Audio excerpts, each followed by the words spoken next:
Okay guys, to my fellow nurses dyan sa Pilipinas saka dito sa US, musta kayo lahat. Alam ko, nakita ko lahat yung mga comments ninyo sa Sephora. So i-address ko na lang sa isang video kaya ako ginawa to. Alam ko maraming matutulungan to. Actually matagal na namin itong gustong gawin, busy lang talaga kami sa mga bata. Pag-uusapan natin ngayon kung paano namin na-apply yung green card ni mama niya while she's here under as tourist a visa. tourist. Pwedeng mag-work ito sa inyo, pwedeng hindi. Depende ho sa sitwasyon. As we discuss, sasabihin namin yung mga factors na pwedeng makatulong o hindi sa application. Kasi eventually, lahat naman tayo pagkarating natin dito sa US, yun ang goal natin, di ba? Yung ma-petition natin yung mga magulang natin para ma-experience naman nila yung US. Or para makatulong sa pag-alaga ng mga bata. Di ba? Yun naman ang gusto natin. Minto, kasi naniniwala ako mas mabilis tsaka mas matipid. At saka hindi lahat alam na the steps are possible to make. While nandito na, pwede na pala natin i-apply yung petition. So ganun ang ginawa namin. We're not claiming na everything we will say here are tama. Siyempre, Disclaimer. disclaimer. Ano ba paano ba sabihin nyo? This may or may not work. Pero ikukwento lang namin kung ano eksakto based on yung our ginawa experiences. Namin. Kasi DIY Everything is DIY. Ganyan. O start na tayo. Kailan namin sinimulan? Si Mama Weng, nandito siya as a tourist. Pangalawang visit niya dito nung dumating siya dito ng May. Tapos around June ba tayo naging citizen? Yeah. Parang ganun. Nakuha namin yung citizenship namin June 2021. Then nag-submit na kami ng mga required documents August 2021. Yeah. Kasi kailangan na kapag under tourist visa, they need to stay here at least 3 months, 90 days bago nyo gawin yung sinasabi nilang adjustment of status. Mismo. Yun. 3 months, tandaan nyo yun. Dapat 3 months at least nandito si parent. Bakit 3 months? Kasi iisipin nila na yung purpose nyo ng pagpunta nila dito, parang dinidikit yung purpose. Instead of tourist, plano nyo na silang, alam mo yun, i-petition. Oo. Parang hindi kayo, yung honesty ba, mako-question. Parang hindi nila makita na yun talaga yung plano mo. Siyempre kailangan, totoo nga naman, mag-tourist ka naman dito ng 3 months muna. Inantay namin yung 3 months, what are the documents na kailangan? So, for Mama, actually, dalawa lang talaga yung documents na kailangan. These are the Form I-130, which is the petition for alien relative. Okay, Form I-130. Yes, and then the most important one is the Form I-485.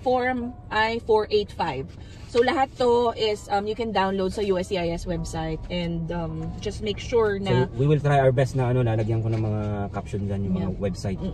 So make sure na all the forms that you will download are not expired kasi may expiration yung mga yan. Pag nag-send kayo sa kanila ng expired documents, ground for denial yung mga yan, okay? So, and we still have for I-765, which is the application for employment authorization and application for travel document. So, I'll explain it one by one, okay? Sige. So, ito yung pwede mong gawin. Siya na magdi-discuss kasi siya halos lahat gumawa eh. Ako lang nag-finance. So, yeah. Okay, itong sinasabi nilang concurrent filing, may sinasabi silang concurrent filing, that means you can file Form I-130 and for I-485 forms together. Okay, so this is only applicable for those people na nandito na sa Amerika. Again, those who are currently in the United States. Sino yung ina-applyan? Itong concurrent filing, applicable lang siya sa mga tao na nandito na sa Amerika. Wala sa Pilipinas. Kung nasa Pilipinas yung ipipetition nyo, the first step you should do is to download the Form I-130. This is the petition for alien relative. Kapag nasa Pilipinas kailangan ma-approve muna to. Pero kapag nandito sa Amerika yung ipipetition mo, pwede na tong i-apply ng sabay para mas mabilis yung processing. Nagigets nyo? Okay, ganun. So, pero kaya, very important to I-485 kasi i-change na yung status from tourist visa to permanent residence. Kaya ang adjustment of status. Okay? So, each form, may mga requirements na kailangan yan. Makikita nyo doon. Nakasulat dito, ayan yung mga requirements. Yes, nandyan yung mga requirements. Kung magkano babayaran. Dito sa I-130, let's talk about the I-130 first. I-130, you need, these are the documents that I submitted together with the I-130. A payment of $535, 2 passport photos, and you need G1145 form. Ito yung notification of application petition acceptance. Completed and signed form 1 I-30. Ito yon. Tapos yung petitioner's naturalization certificate. Yun pa before kayong mag-apply ng petition, make sure na US citizen na kayo. And you have the Correct. naturalization certificate. It doesn't matter if you don't have the passport with you, as long as you have the naturalization certificate, that will do. Makukuha nyo yun pagkatapos ng oath taking, di ba? Yeah, right after the oath taking, they will give it to you right away. So, itong pandemic, feeling na may mabuti ring nagawa.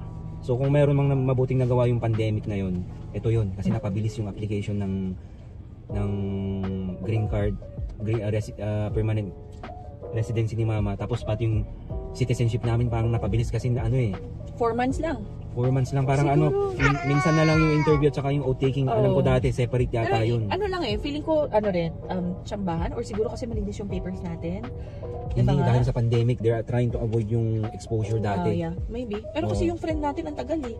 It took them almost a year before they receive it.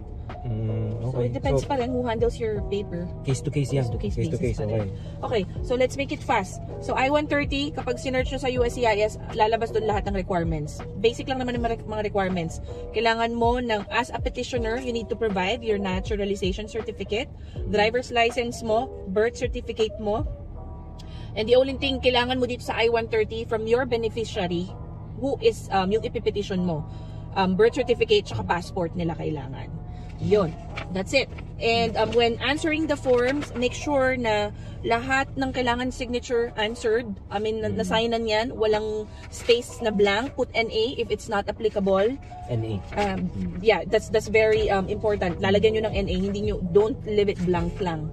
Kasi pag may na-miss kayo, i-reject nila yung application mo. I-deny nila yun. Para makatipid tayo ng oras, reviewin nyo yan paulit-ulit. May please attach the YouTube videos na pinanood ko. May vlogger kasi akong pinanood. May isang vlogger akong pinanood. Talagang detalyado niyang in-explain kung paano gagawin isa-isa. Yun yung nag-guide sa akin. Yun din yung mga sinishare ko sa mga nag-uumpisa or sa mga nagtatanong sa akin. That's very helpful talaga. So next is the I-485. Ito na yun. Ito na yung magkasama talaga. Pag kaya tinawag na concurrent filing, these two goes together. Okay? So, I-485, ito medyo madugo, medyo mabigat, pero hindi siya mura, medyo mahal. Yeah, pero mas mura pa rin kumpara sa Pilipinas. Manggagaling sa Pilipinas. Kasi syempre ang dami-daming mga echebureche sa Pilipinas. Alam niyo kung bakit? Sa Pilipinas, dahil kunyari matanda na yung i-apply mo, no? Yung biyahe ka pa sa mga pipila ka. At saka what if na taga-probinsya, kailangan mo pang magbiyahe. Kailangan mo pang magbiyahe sa Manila. Kumuha ng hotel, ganun. So this 1,225 and plus the 535, sobrang laking tipid na yun. So Siguro, saan yung yung 1,000 plus? Dito yon sa application for? Yeah. So when it comes to payment, ang acceptable na payment nila is through bank check. Diba? Kumuha tayo sa Bank of America. Yeah. So you need, of course, passport style, photograph, G1145. Ano So G1145? it's actually a form na kailangan mong pirmahan. It's called e-notification of application, petition acceptance. Kailangan mong isama to sa lahat ng forms na isasubmit mo. Para kapag na-receive nila yung form, ino-notify ka nila through email or through text. So you will indicate there your email address and your phone number. Next, Naintindihan nyo yan? completed and signed I-485. Maraming mga terms, pero you will get it kapag binasa nyo yung website mismo or yung link na sasabihin namin or kapag pinanood nyo yung vlog na sasabihin namin sa inyo. Okay? Yung passport, andito na lahat.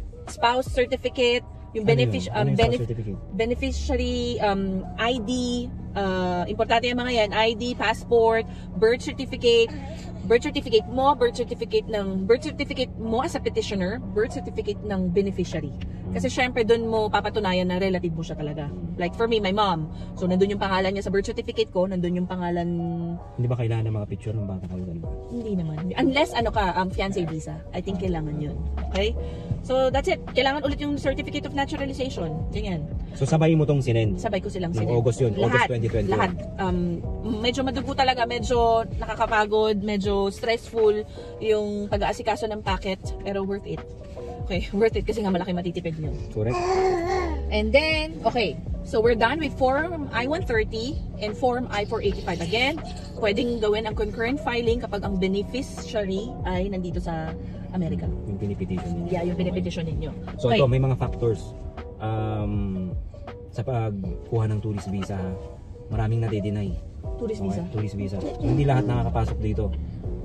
Siguro isa sa mga tinitingnan ng ng US dyan, yung proof of support. Okay? So kailangan magpakita ka ng bank statement mo na kaya mong mag-provide ng support doon sa gusto mong i-petition. So kung marami kang utang tapos wala kang savings, medyo malabo yun. Tapos magantay ka ng at least mga 1 to 2 years bago mo applyan ng tourist visa. We actually made a video for this. Oh yeah, I remember that. So you can just tag them or Oh, put the link. Subukan ko ilagay yung link ng paano mag-apply ng tourist visa. Okay. DIY din namin Where's the yun. other 2 forms? Huh? Kasan yun? Yung other 2? Hindi. Wala ito eh.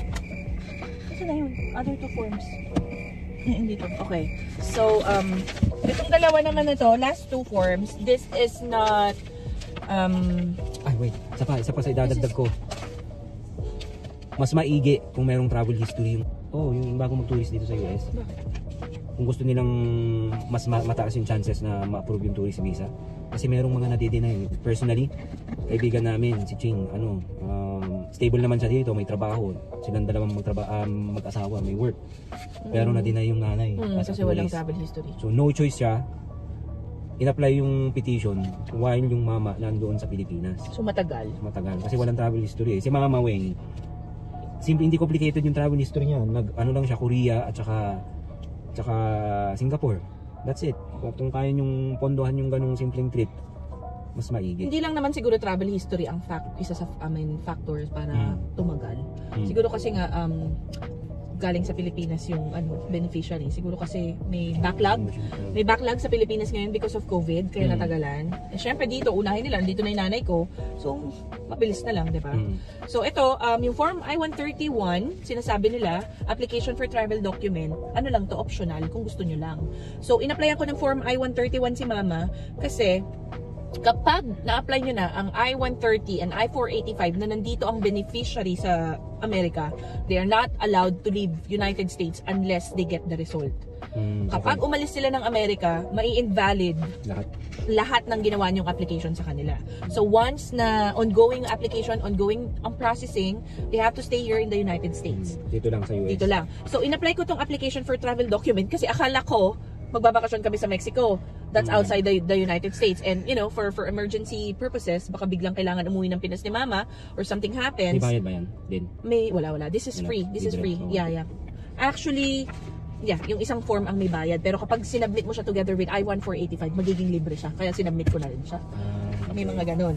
So, itong Form I-131, okay, same. Pag sinubmit nyo to, kailangan nyo ng requirements again together with this form. Ulit-ulit yung requirements. Hindi porket na sa isang envelope, nag-submit ka na ng, what do you call this?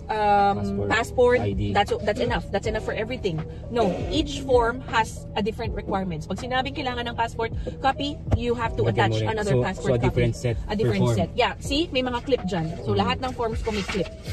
So, paano nilagay mo na documents dun sa isang form, ganun din na nilagay mo dito. Yeah. So, sobrang dami ng documents and requirements. Make sure na yung re-receive ng papers nyo ay maiintindihan at hindi maguguluhan sa marireceive nilang packets. Kasi ganito kakapal yan nung sinubmit ko yan. Ganito kakapal? Makapal yan. Because of the tax, your tax history. Pambayad. Yeah. Siyempre kasama na yung pang-shopping ko doon. That's the payment of, you know, alam mo na yun. De joke lang. Okay, next. So, we're done with Form I-131, which is the application for travel document. Applyan nyo na, total libre naman. Wala namang mawawala eh. Tsaka, alam mo yun, para kahit na ongoing yung application, pwede pa rin kayo mamasyal. I strongly recommend na sabay-sabay nyo ng apply. Yeah, Kasi sabay-sabay hindi nyo alam, na. malay nyo, emergency, kailangan nyo umuwi sa Pilipinas. I know, O at least ready kayo, di ba? Tapos meron ka pang in-apply na form kung para pwede siyang mag-work. Yeah, so this is the last form that I will talk about. It's okay. Form I-1765. So this is the application for employment authorization. So ito naman, employment authorization na. So she will be authorized to work while ongoing yung processing. So ito, actually may bayad to. I think this is 400 plus. But then the rule is when you do concurrent filing, tapos sinabay mo tong I-765, i-waive nila yung payment na 485. So you don't need to pay for it. Yun yung kagandahan. Kaya, di ba, mag-apply na kayo nito. Kaya naman i-apply nyo separately, magbabayad pa kayo ng 400 plus. So ito naman, again, may mga requirements ulit, nakasama, i-attach nyo ulit doon. So, itong employment authorization, pwede siyang mag-work while ongoing yung processing ng application. Maraming nag-a-apply nito. Kasi you will be receiving your SS number when you have this. Ako naman, in-apply ko naman to SS is Social Security number. So, you cannot work without a Social Security number. Correct. So, ito, I-765, in-apply ko kasi gusto ko magkaroon ng Social Security si mama. Who knows, di ba? Magkaroon ng, alam mo yun, aberya dito, kailangan niyang kumuha ng insurance, and they will ask for Social SSN. Security number, tas wala siya. Di ba? Para lang for all emergency purposes, that's why I applied for I-131 and I-765. So, what else pa ba to talk about? Ano pa? Ay, address natin yung mga questions ng mga nag-comment sa Refora. Ito, sinend ko sa'yo. Okay. There are questions? Yeah. Let's see. We'll try to answer. Gusto namin talaga makatulong. Kasi we were once in your situation. Dati ganyan din kami, ang daming tanong. Ito galing kay Madam Chinese character kaya Chukchak Chenes na lang muna pangalan niya. Sabi niya, hello po, I saw your comment sa Refora. Ano po ba ang steps para maging green card holder ang parent if nag-tour sa US with tourist visa? Pwede na po ba mag-petition ang parent while hindi pa citizen sinners? No, hindi pa po. So binanggit na namin yung the beginning, kailangan yung maging citizen muna. Hanapin mo kasi yung certificate of citizenship, which is makukuha mo right after ng oath taking ninyo. Okay? Next question kay Madam Lorena. Sabi niya, kailan po yung na-petition mo ang parents mo na na-convert to immigrant visa from tourist? Was it 2020 or 2021? 2021 po. Sinimulan mo namin yung application August 2021 na approved this month. March. So it took us 7 months. All in all. July, August, September, October, November, December, January, February, March. Oh, 7 months. Okay. Mabilis na yun. Pero actually mabilis daw talaga kapag parents petition 6 to 10 months. Pag nandito na. Kahit nasa Pilipinas may backlog nga sa Pilipinas dahil sa COVID tumagal lahat. Pero mas maigi kung nandito na Oo, diba? True. Kasi experience ko lang pwedeng gawin to sa inyo sa Pilipinas. Bago kami umalis sa Pilipinas, grabing experience na yun. Kung ano-anong mga medical exam ang nire-require. Super gastos. Ang gastos. Biruin mo. So, chinek yung mata ko. Mahina daw yung mata ko. Kailangan ko daw ng glasses. Hindi ako makakaalis. Sabi sa akin, hindi ako makakaalis pag hindi ako nag-avail ng reading glasses. 3,000 na reading glasses. 5,000 yun. 5,000 yun? 5,000 on the spot. Oh my gosh! Ang pangit nun! Hindi ko nga maitapon-tapon yun kasi ang mahal. Tinapon ko na kasi nabubwisit ako sa itsura. 5,000 pala yun. Oh, 5,000. Oh my gosh. Syempre, di ba, gusto mo nang umalis, ayaw mo na ng jahe. Yeah. Bayaran mo na lang. Oh, yun ang pangit sa Pilipinas. Diba? Tapos walang pila dito. At saka maganda dito kasi, you can create a USCIS account and you can upload the documents there. Ayun, online. I-130 can be done online, but if you're doing concurrent filing, it needs to be done by mail. Kailangan by paper siya. Tsaka, sa akin mas ginawa kong by paper, by, alam mo yun, handwritten talaga. Kasi, pag nagkakamali ako, pwede kong palitan. Mare-review ko siya lahat. Though, siguro kung gamay nyo naman ang computer, hindi kasi ako talaga ma-computer, hindi ako mag-gadget na tao. So, talagang mas gusto ko yung mano-mano. Tsaka very accurate kung yung status sa online, nag-update yan.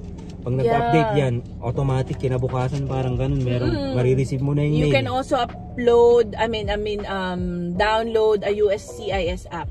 Updated yan lagi. Kapag meron kang mail na marireceive updates sa application mo, mag-update right away. Okay, next naman kay Ma'am Carla. Sabi niya, I saw your post. Sabi niya regarding petitioning of parents here sa US. Start po sila visitor visa, tapos paano po pina-convert to green card. Ayun, binanggit na ni Mrs. sa una. Kailangan mo na you need the form I-130 form I-130 at saka I-1485. Yes. Okay?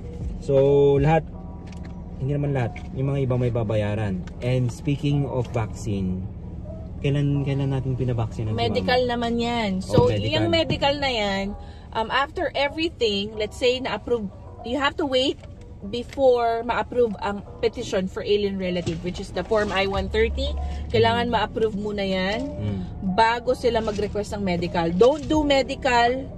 Medical is another form. Tinatawag nilang I-693 ang medical na yan. So, they will ask for it kapag approved na yung I-130 mo. It's called I-693 deficiency. So, that means that's your medical na. So, ang gagawin dyan, pero alam nyo, may nagsabi sa amin na pwede nyo na palang isabay yung ano, no? Yung mga vaccine. Hindi. Ha? Hindi. Kasi ang vaccine, ang medical kasi, kailangan yan gawin ng isang USCIS approved physician. So, Okay. it's only valid for 1 year. Eh, what if tumagal yung application processing mo ng more than a year? Eh, di invalid na yung medical mo. It makes sense. Tama, antayin mo muna yung approval bago ka magpa-medical. Yes. May Huwag mo expiration pala yung i-submit. may expiration yung medical, no? 1 year. At saka, kung merong mga immunization records ang parents nyo before they come here, Correct. bring it. Ipadala nyo na lahat. Si mama is 60 years old na. So ang immunization na binigay sa kanya, wala siyang immunization record, syempre ang tagal-tagal na noon. So pinabaksin namin siya. She doesn't have insurance right now. So all cash 'yon. Pero How old is mama na? 61. Oh, She's 61. Para years may old. idea kayo, 61 yung pinitation namin. Yeah. So she had her DPT, MMR, pneumonia, flu vaccine. Kailangan up-to-date yung mga yon. Question. And COVID vaccine. Question, sino nag-decide kung anong kailangan mong set ng mga vaccines? They have a guidelines. There's a CDC guidelines. Saan galing yung CDC? Sa USCIS website din. So what are the vaccines na mga nakuha ni mama? Ayun nga, sinabi ko, DPT, MMR, Mhm. pneumonia, COVID, flu vaccine. Flu vaccine. Yeah. So, Varicella vaccine, it's allowed. There is, sa USCIS website, meron silang parang table kung ilang taon na, kung anong applicable sa age na yun o hindi. tama.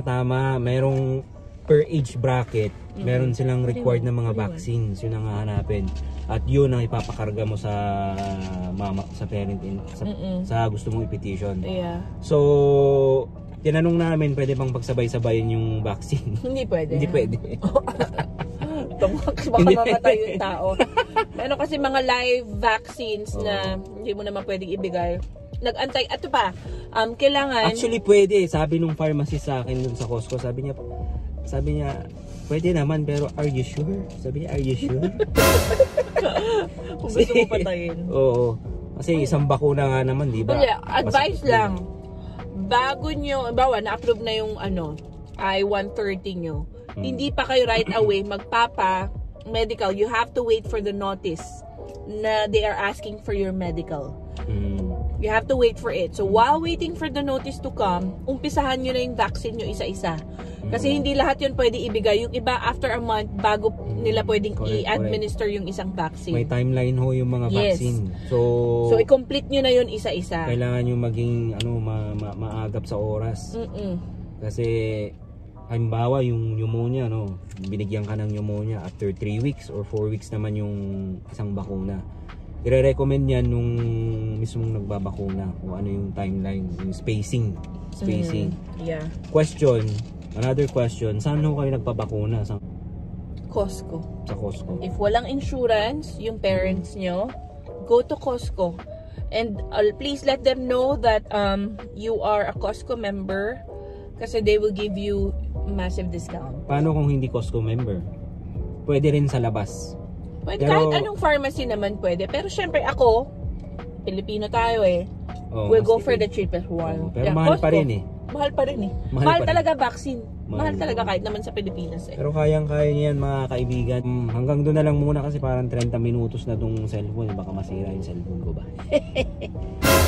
Yeah, that's all for now. And an interview was waived na. Ayun pala, na wala nang interview pag nandito. Hindi ko alam kung ganun lahat. Yeah, for everyone. I think depende sa case talaga. Depende sa case. Kung meron kang history ng... Siguro dahil sa COVID din, minimize nila yung exposure ng mga tao. Kaya wala nang interview. Malaking bagay yun. Kasi si mama medyo nervyosa yan eh. Oo. Doon kapag interview naman, ano lang, formality na lang yun. Tatanungin na lang yung mga documents mo, ganyan.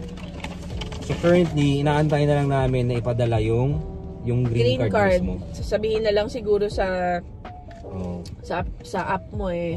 Kasi natanggap na namin yung letter na your application has been approved. Praying na lang na okay naman yung ano, I double check naman yung form na I-693 which is the medical. Lahat naman may pirma ng doktor, may pirma ni mama, may pirma ko. So okay naman, hopefully na lang. Medical result, katulad din sa Pilipinas, hindi mo pwedeng buksan yun o silipin. Sealed yun. Sealed yun. Kailangan ipadala mo yun sa USCIS na intact. Yeah. Okay. Nakasil yun, ibibigay sa'yo ng doktor. Minsan kasi tayo, mga ano tayo eh, marites, di ba? Marites. Ano pala yung mga ni-required sa medical exam? Alam niyo yung medical exam dito sobrang simple lang. Huh? Hindi in-x-ray si mama. Nung tinanong ko si mama anong klaseng medical exam ang ginawa lang parang pinakinggan lang yun ng palpation ng abdomen. Ganun lang, hindi komplikado, sobrang basic. Tsaka kinuhanan lang siya ng dugo, TB test. Tsaka simple labs, mga cholesterol, A1C. So, nabigla ako kasi ang bilis na examination. Advantage yun, hindi ko alam kung sa Pilipinas mo ginawa yun, baka kung ano-ano pang gawing test sa'yo para para magbayad ka pa ng marami. So, yun lang guys. Pag may tanong yung mga ibang kasamahan natin dyan na nurse, mag-comment na lang siguro kayo sa video kasi itatry namin sagutin, no? Yun lang, thank you so much, peace sa inyo. Congrats sa mga nakapunta dito, tsaka yung mga pupunta pa lang, tsaka yung mga mag-a-apply pa lang. Advance po sa inyo, congrats. Live your American dream. Okay? Bye-bye. Ito pala yung in-apply namin, ma. Congrats. In advance. Green card holder ka na. Inaantay na lang namin yung card niya. Thank you, Lord. Thank you, Lord.